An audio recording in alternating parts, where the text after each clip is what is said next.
Imagina un país que nace dividido en dos pedazos, separados por miles de kilómetros de territorio hostil.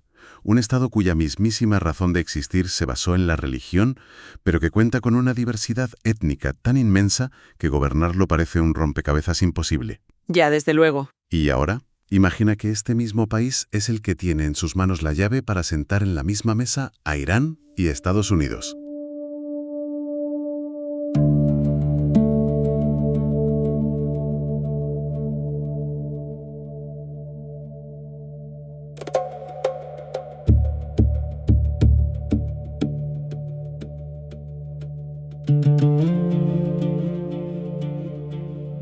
Damos la bienvenida a Punto Data. Bueno, hoy nos situamos directamente en Islamabad, en la capital de Pakistán. Eso es. Porque en estos precisos momentos la información que manejamos nos indica que esta ciudad se ha convertido en el epicentro absoluto de la diplomacia mundial. O sea, se están llevando a cabo unas negociaciones de paz sin precedentes para buscar un alto el fuego en Oriente Medio. Que se dice pronto, ¿verdad? Fíjate si es complejo, que los datos detallan que participan delegaciones de Estados Unidos, lideradas por J.D. Vance y altos mandos de la Guardia Revolucionaria de Irán. Todo esto contando además con el acuerdo previo del Estado de Israel, para que el encuentro pueda producirse. Exacto. Y en medio de todo este escenario, la diplomacia de China, trabajando de forma conjunta con Pakistán, ha propuesto una iniciativa de 5 puntos para intentar estabilizar la región. Claro, y al observar un movimiento geopolítico de esta magnitud, pues la pregunta central que nos asalta es inevitable, ¿no? O sea, ¿por qué Pakistán?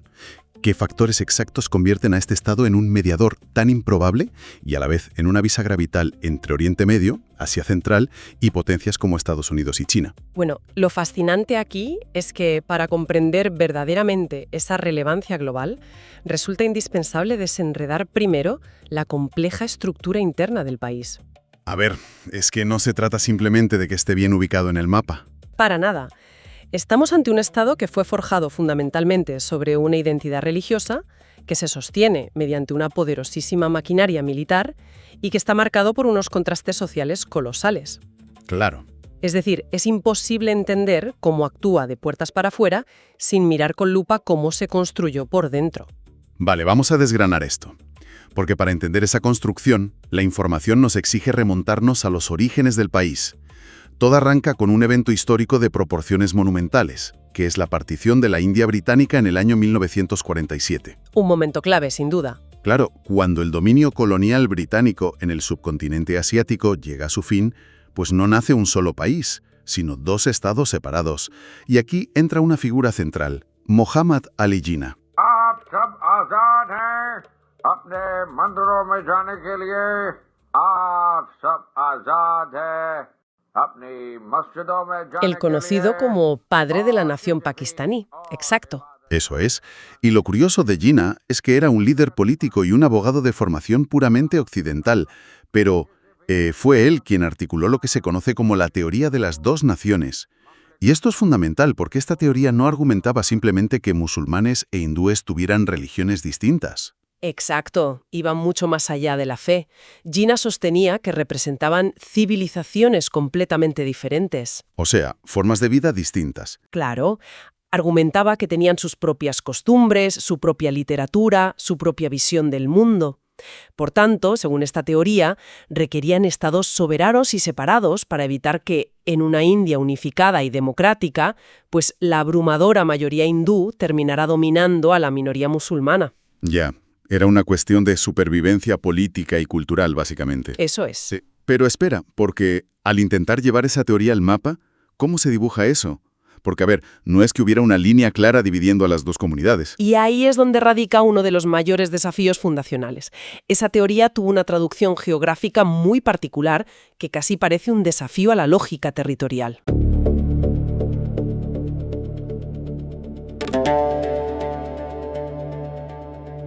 Cuando nace Pakistán en 1947, el Estado queda dividido en 2 grandes bloques terrestres. Por un lado, Pakistán Occidental, que es el territorio que conocemos hoy en día, y por otro, Pakistán Oriental, que en la actualidad es la nación independiente de Bangladesh. Claro, ¿y entre esos 2 bloques? Entre esos 2 bloques había miles de kilómetros de tierra que pertenecían a la recién independiente India. Es una locura, logísticamente hablando. Totalmente. Así que el Estado nace físicamente partido por la mitad. Pero ojo, que la separación no era solo física.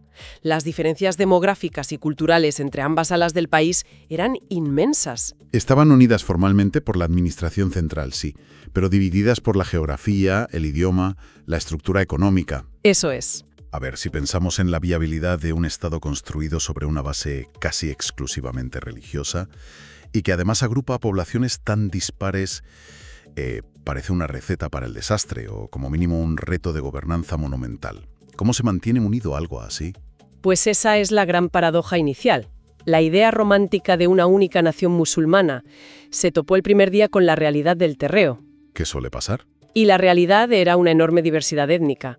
El nuevo Estado albergaba, y alberga todavía, a etnias con lenguas y culturas milenarias muy distintas.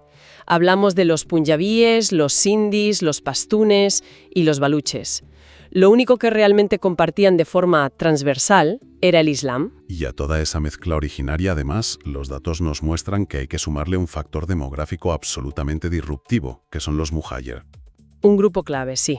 Claro, para quienes nos escuchan y a lo mejor no estén familiarizados con el término, Muhajir designa a los millones de refugiados musulmanes que migraron desde el territorio indio hacia el nuevo Estado de Pakistán, justo después de la partición. Millones de personas en movimiento, exacto. Hablamos de uno de los mayores movimientos poblacionales de la historia humana, y además acompañado de niveles terribles de violencia.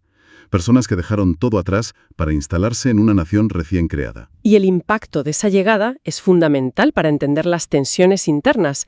Fíjate que estos refugiados se concentraron sobre todo en los centros urbanos y en la región sur del país. ¿Y qué provocó eso? Pues que los muhajir carecían de raíces locales. O sea, no tenían tierras históricas allí, pero al ser a menudo población urbana y educada, pasaron a ocupar roles predominantes en la burocracia y en la administración estatal naciente. Me imagino que eso no sentó nada bien a las etnias originarias, ¿no? En absoluto. Generó unas fricciones muy fuertes desde el primer minuto. Tensó la cohesión nacional enormemente. Así que tenemos un escenario inicial de fragilidad institucional extrema. Claro, divisiones étnicas profundas, tensiones con los refugiados, un territorio fragmentado y un vecino hostil.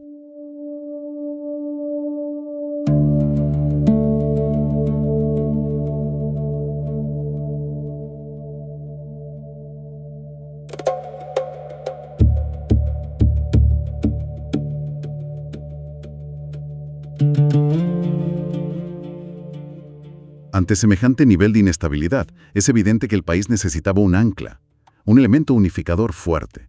Y aquí es donde la información nos señala que una institución en concreto se alza por encima del resto, asumiendo el rol de mantener unido al país, que es el ejército. Precisamente.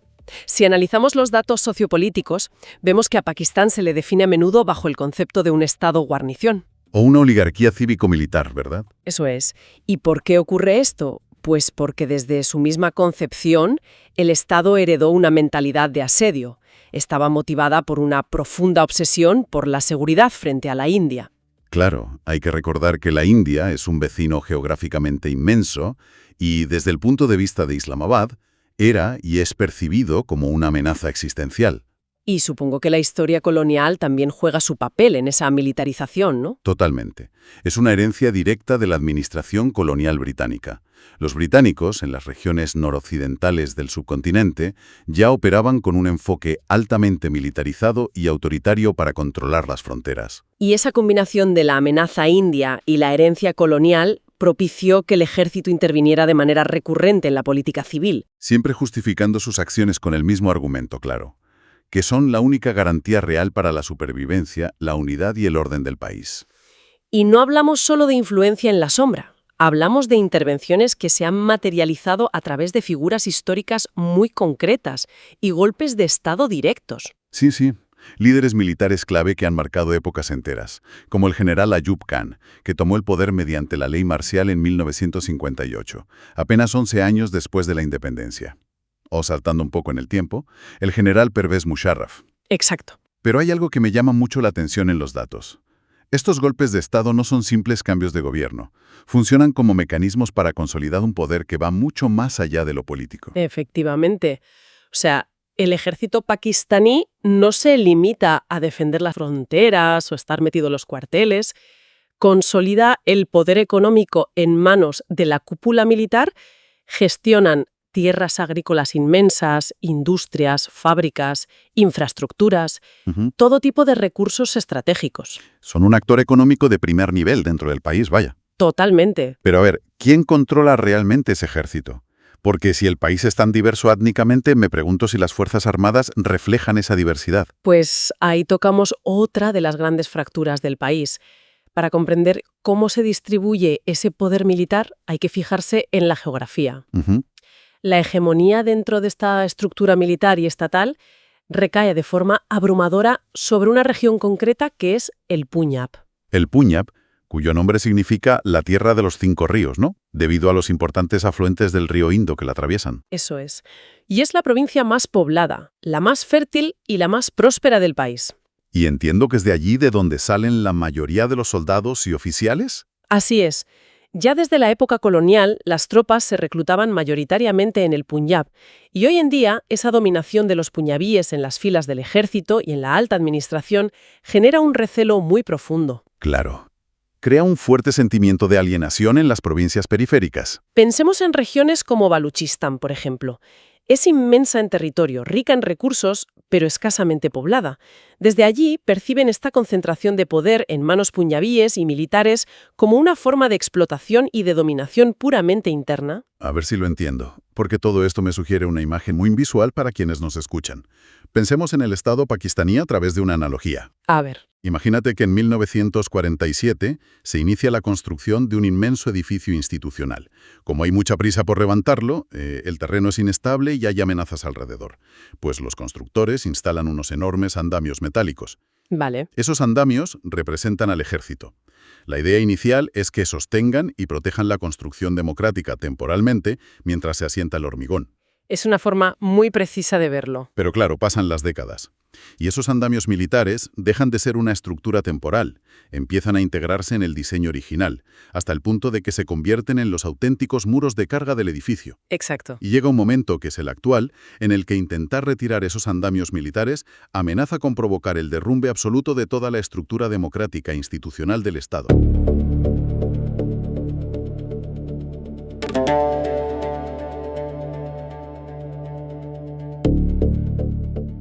Si conectamos esto con el panorama general, nos damos cuenta de que había un problema de base. ¿Cuál? Que tanto ese andamiaje militar como el propio Estado necesitaban algo más que la fuerza para justificarse. Necesitaban un pegamento ideológico muy potente para mantener cohesionada una población tan diversa y fracturada. Y esa necesidad es la que transformó radicalmente el papel de la religión en la esfera pública del país. Claro, el Islam pasa a tener otra función completamente distinta. Pero, ¿cómo ocurre esa evolución? Porque Muhammad Ali Jinnah, el fundador, tenía una visión diferente. Muy diferente, sí. Jinnah proyectaba inicialmente un Estado para los musulmanes, es decir, un refugio donde no fueran una minoría oprimida, pero conservaba aspiraciones marcadamente seculares en cuanto a la legislación y la convivencia diaria. El Estado protegería a los musulmanes, pero las leyes no tendrían por qué ser estrictamente religiosas. Exacto. Entiendo. ¿Y cuándo se tuerce o se transforma esa visión? Pues el gran punto de inflexión llega a finales de los años 70 y durante los 80, bajo el mandato militar del general Zia-ul Haq. Ajá. Su política contrasta frontalmente con la de Jinnah. Zia-ul Haq introduce un proceso de islamización patrocinado directamente por el Estado. No se trataba solo de identidad, se trataba de introducir la ley islámica, o la Sharia, en el sistema penal. Un cambio drástico. Totalmente. Instauró, por ejemplo, impuestos de carácter estrictamente religioso en las instituciones financieras oficiales, como el zakat. Así que de pronto pasamos de entender la religión como una identidad nacional compartida a imponer la religión como un dogma jurídico y burocrático. ¿Pero a nivel social eso funcionó? O sea, ¿logró ese objetivo de utilizar la religión como pegamento para unir a punyabíes, pastunes, baluches y sindhis? Pues la información nos muestra que las consecuencias de ese viraje fueron diametralmente opuestas a la cohesión. Vaya. Esta islamización promovida desde arriba, en lugar de unificar, lo que hizo fue exacerbar profundamente las tensiones. Porque hay que entender que el Islam en esta región no es un bloque monolítico, es increíblemente diverso. ¿A qué te refieres exactamente con esa diversidad? Pues a que en la región conviven ricas tradiciones místicas y populares, como el sufismo, con escuelas de pensamiento mucho más ortodoxas y estrictas, como la tradición de Obandi. Al politizar la religión e integrarla en la maquinaria del Estado, inevitablemente derivó en tensiones sectarias internas muy severas. Claro, el Estado de repente tenía que definir legalmente qué versión del Islam iba a patrocinar e imponer, ¿no? Eso es. Y al hacerlo se generaron conflictos y violencia, especialmente entre la abrumadora mayoría de confesión suní y la importante minoría chií. Se convirtió en un debate constante y a menudo violento entre las exigencias de la modernidad, la diversidad cultural y la imposición de una tradición estricta. Es decir, que tenemos un panorama interno complejísimo. O sea, un ejército que funciona como muro de carga económico y político, una fragmentación étnica enorme y una religión politizada que genera violencia sectaria.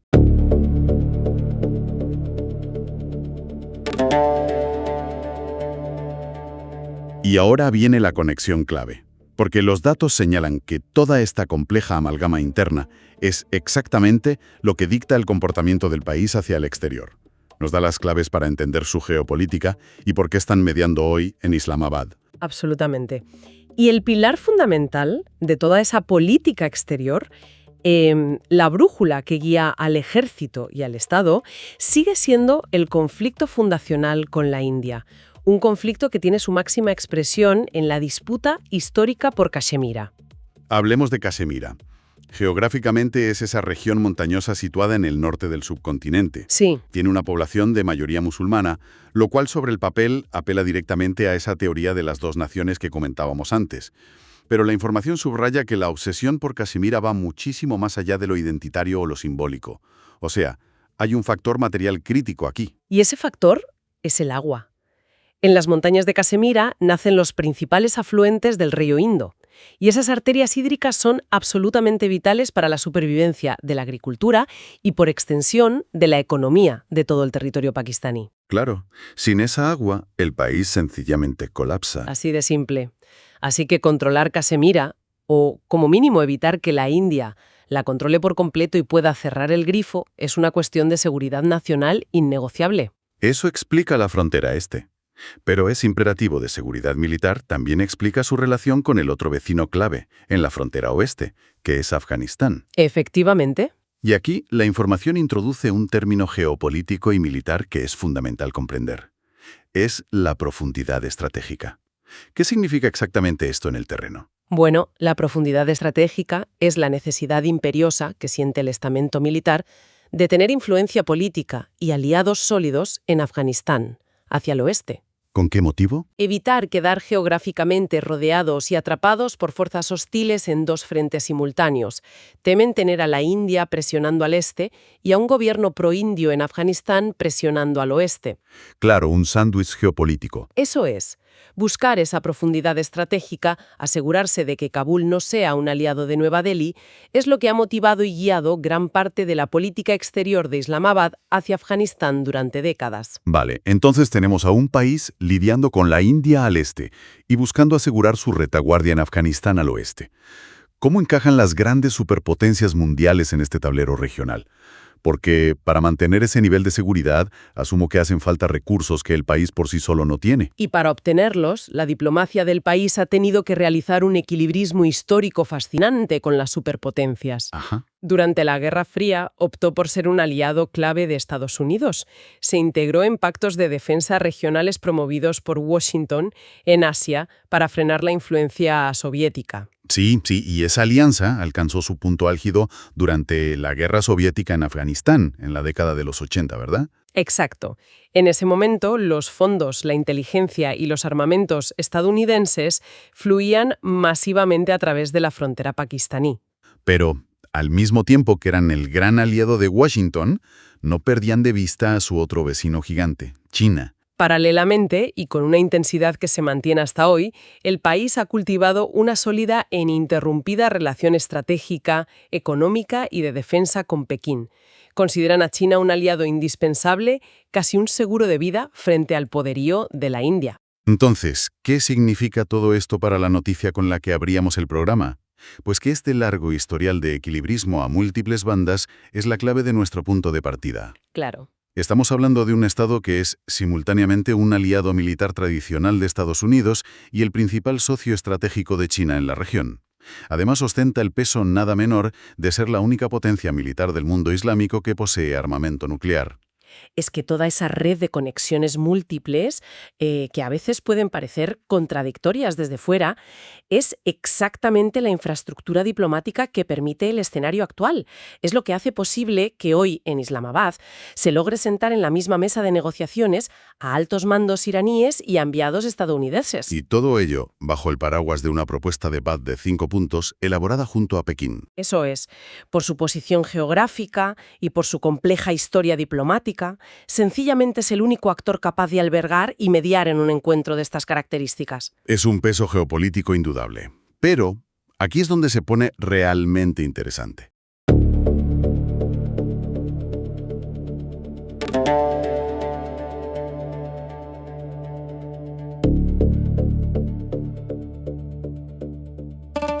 Porque mientras el país opera como un actor de primerísimo orden en estos escenarios internacionales, la información nos muestra una contradicción interna flagrante. Sí, muy llamativa.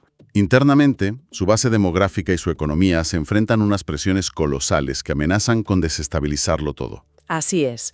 Y el eje central de esa fragilidad económica nos devuelve de nuevo a la geografía, nos devuelve al agua. El sistema agrícola sigue siendo el gran motor y el principal empleador del país, y depende de forma umbilical de la cuenca del río Indo. Claro. Como la presa de Tarbela.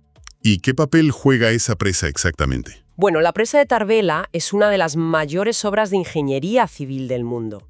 Está diseñada para el control de inmensos caudales y la generación de energía, y está situada justo en el punto donde el Indo abandona las montañas y entra en las llanuras. Una infraestructura enorme. Gigantesca. Pero esta obra faraónica no oculta la realidad. Subraya la extrema fragilidad de un modelo que depende del clima y del agua en un contexto de cambio climático.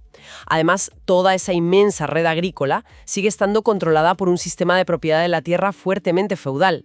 Hablamos de grandes terratenientes que ostentan un poder local inmenso, mientras la mayoría de la población rural vive en condiciones muy precarias. Exacto. Y esa contradicción se hace aún más visible, y yo diría que más brutal, si miramos al contexto urbano. Por un lado, vemos un Estado capaz de desarrollar un programa nuclear complejo y de jugar a la alta diplomacia mundial. Sí. Pero por otro, lidia cotidianamente con niveles extremos de desigualdad, falta de servicios básicos y pobreza. Un ejemplo perfecto de esto que nos dan los datos es la ciudad de Karachi. Una ciudad clave. Karachi es una urbe situada en el sur, a orillas del mar Arábigo. Es el gran puerto comercial y el corazón financiero del país. Pero Karachi ha experimentado una urbanización tan sumamente rápida, caótica y descontrolada que hoy alberga a decenas de millones de personas. Y en estas megaurbes se concentra el inmenso crecimiento de una población que, demográficamente, es extraordinariamente joven. Claro. ¿Y qué ocurre cuando juntas a millones de jóvenes en ciudades masificadas sin una economía que los absorba? Pues que esa juventud choca frontalmente con la falta de oportunidades de empleo. Choca con la deficiencia crítica en el desarrollo de servicios sociales básicos como educación o sanidad. Y choca contra un férreo control económico ejercido por unas élites muy reducidas, tanto las civiles como las militares que mencionábamos antes. Esto plantea un escenario social bastante explosivo, ¿no? Esto plantea una pregunta importante a la hora de analizar la viabilidad a largo plazo. La frustración social acumulada en estos entornos urbanos masificados es un factor de inestabilidad constante. Y recordemos que esta frustración está atravesada además por todas aquellas tensiones étnicas y de violencia sectaria religiosa que repasamos antes.